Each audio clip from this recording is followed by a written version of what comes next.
Hello everyone, and welcome back to my channel.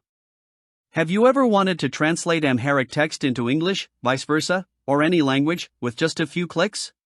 I've got all the steps covered for you. Let's get started. Method 1. Translating an entire website.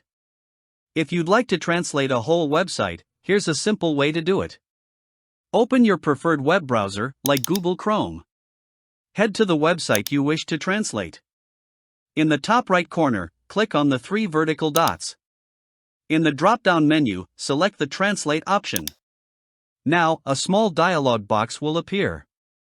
Click the 3 vertical dots in this dialog to choose your desired language from the list. And just like that, your website is translated. Method 2. Translating a paragraph or section of text. For shorter text, here's an easy solution. First, copy the text you want to translate.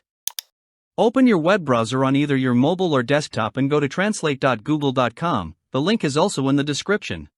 Once you're on Google Translate, paste your copied text into the box on the left. In the right box, use the drop-down menu to select your preferred language.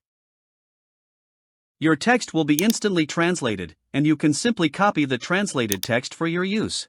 Method 3. Changing the language of your device.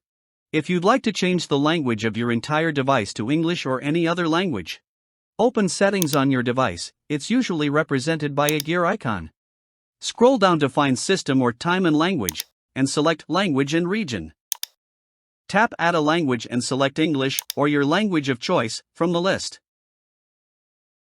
After selecting your language, click the Next button. Now you can install it to use your selected language on your device. And there you have it. Your device's language is now changed. Congratulations! You've unlocked some simple yet powerful techniques for translating text and switching the language on your device. If you found this video helpful, don't forget to give it a thumbs up, subscribe, and hit that bell icon for even more tips and tutorials. Thanks for tuning in, and we can't wait to see you in the next video.